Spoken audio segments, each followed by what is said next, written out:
제재처분평가단 심의 관련해서 설명드리도록 하겠습니다. 먼저 전문기관에서 제재 관련돼서 메뉴 구성을 개괄적으로 설명드리고 그 다음에 상세 설명을 진행하도록 하겠습니다. 제재에 관련된 메뉴는 제재처분평가단 심의관리와 제재관리가 있습니다. 먼저 제재처분평가단 심의관리에서 제재심의 안건 산정을 통해서 안건을 등록하게 됩니다. 그러면 제재심의 안건 검토 프로그램에서 해당 안건에 대해서 승인 반려 처리를 하며 승인된 제재 안건은 제재심의위원회 구성을 통해서 분과 구성을 하게 됩니다. 분과 구성이 완료된 후 제재심의 결과 등록을 통해서 종합 의견을 입력하게 되며 이 종합 의견이 등록된 제재 결과를 검토 요청을 하게 되면 제재심의 결과 검토 프로그램을 통해서 최종적으로 확정이 되게 됩니다. 이 확정된 제재 안건은 제재심의 결과 안내를 통해서 사전 안내를 통보하게 되어 있으며 재검토 요청이 없을 경우에는 확정 안내를 수행하게 됩니다. 마지막으로 사전 안내에 대해서 재검토 요청 검토 관리를 통해서 연구개발기관에서 재검토 요청이 된 사항에 대해서 최종적으로 검토 결과를 입력하게 됩니다. 여기서 승인 처리가 된 항목은 희망기관에 따라서 후속 프로세스가 진행하게 됩니다. 마지막으로 통합제재관리 프로그램을 통해서 확정된 제재의 참여 제한이라든지 환수금 정보들은 자동으로 NTIS에 연계가 되게 됩니다. 그럼 먼저 제재심의 안건 산정 프로그램에 대해서 상세하게 설명드리겠습니다. 최초에 안건 등록을 하기 위해서는 목록 상단에 안건 등록 버튼을 누르게 되면은 입력을 할 수 있게 됩니다. 지금은 시간 관계상 이미 제출된 안건에 대해서 설명하는 방식으로 진행을 하도록 하겠습니다.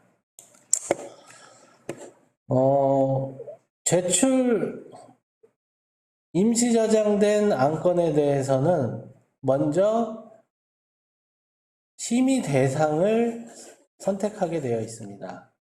제출을 위해서는 심의 대상을 선택하며 심의 대상 과제, 그 다음 심의 대상 연차를 설정하고 과제에 따른 심의 대상 기관을 선택하게 되면은 기관 또는 대표자, 책임자 등의 정보가 목록의 심의 대상에 포함이 되며 실제로 심의 대상 여부를 클릭하게 되면은 하단의 참여 제한의 목록에 자동으로 들어오게 됩니다. 심의 대상자가. 이렇게 심의 대상을 확정하게 되면, 입력하게 되면 그 다음에는 안건 정보를 등록하게 됩니다. 안건 정보는 안건명 또는 심의 예정 일자 또는 조치 구분 등을 입력한 후 탭 순서에 맞춰서 안건 정보를 입력하시면 됩니다. 첫 번째 탭으로는 심의 사유가 됩니다. 심의 사유는 혁신법에 맞춰서 이번에 사유를 이제 조정하였으며 특별히 변경된 회수금이나 기술료 미납에 대해서 특정 지어서 좀 설명하려고 합니다. 그래서 연구개발비 용도의 사용의 사유 중 세부 사유가 회수금 미납이 되었을 경우에 대한 프로세스를 좀 중점적으로 말씀드리겠습니다. 그 다음에 심의사유 탭에서는 상세사유를 입력하게 되면은 그 다음에 심의 결과 예정 정보를 등록하게 됩니다. 여기서는 행추가를 통해서 심의 결과를 등록할 수 있으며 아까 심의 사유에서 회수금 미납이라고 돼 있는 데이터 중 정상금 환수 심의 결과를 선택을 하신 후 납부 대상 금액을 설정하시고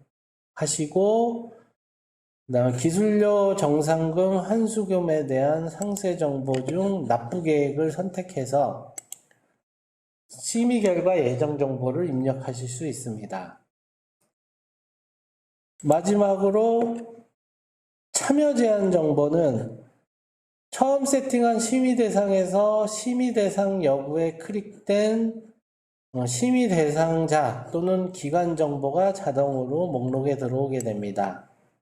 그리고 제재 사유가 회수금 미납이었을 경우에는 이렇게 납부 시로 세팅이 되며 참여 제한 종료 일자가 무한으로 세팅이 됩니다.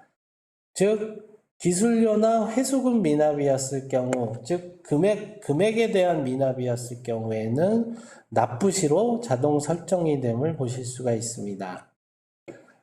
그 다음 안건 검토 이력을 통해서 제출이나 또는 승인된 이력들을 확인하실 수 있습니다. 이렇게 검토 요청이 된 심의 대상 정보는 제재심의 안건 검토 프로그램을 통해서 승인, 반려, 취소 행위를 하실 수가 있습니다. 해당 항목들은 제재 안건 산정과 동일하기 때문에 세부 안건 설명은 넘어가도록 하겠습니다. 이렇게 안건이 승인된 경우는 제재심의위원회 구성 프로그램을 통해서 분과를 구성하실 수 있습니다. 안건 선정과 마찬가지로 신규 등록을 통해서 심의 안건을 추가하셔서 구성을 하실 수가 있습니다.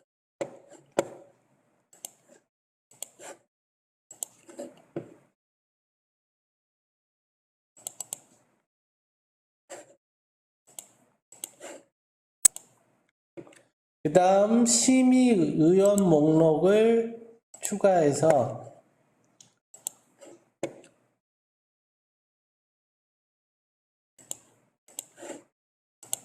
그에 따른 심의비나 위원 참여 형태 등을 구성하실 수 있고 분과명, 심의 실시 구분, 심의 시작일자, 종료일자, 심의 장소 등을 구성하여 저장을 하신 후 확정 처리를 할 수 있게 됩니다. 이렇게 확정된 분과는 제재심의 결과 등록을 통해서 최종 종합 의견을 입력할 수 있게 됩니다. 물론 안건명이나 실제 심의일자라든지 조치구분, 상세 사유, 심의 결과, 참여 제한 정보 등은 수정을 하실 수가 있습니다.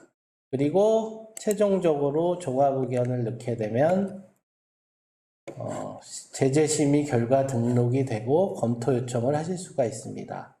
이렇게 검토 요청된 심의 결과는 제재심의 결과 검토 화면에서 확정 및 취소를 하실 수가 있습니다.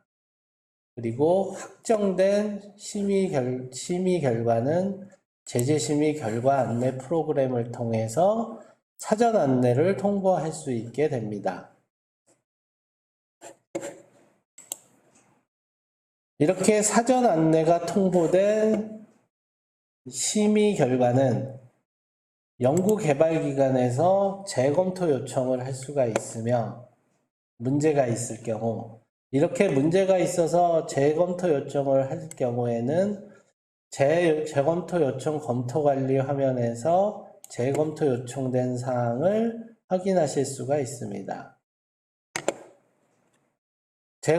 제재 재검토 요청 시에는 희망기관을 연구자 권익보호위원회나 소방중앙행정기관으로 선택해서 연구개발기관에서 제출할 수 있으며 이 연구자 권익보호의 위원회 후속 프로세스는 통합적으로 현재 개발 구현 중에 있습니다. 그래서 사용자 테스트 시 확인할 수 있도록 개발 완료하도록 하겠습니다. 마지막으로 통합제재 관리 프로그램을 통해서 제재 심의 결과가 최종적으로 확정 안내까지 간 내용들은 자동으로 NTIS에 참여 제한 또는 환수금 정보가 넘어가도록 되어 있습니다. 이렇게 NTIS 정보에 연계가 된 내용들을 통합제재 관리를 통해서 확인하실 수가 있으며 제재 기간이나 제재 기간 정도는 수정하셔서 수동 전송을 할 수 있게 마련할 예정입니다.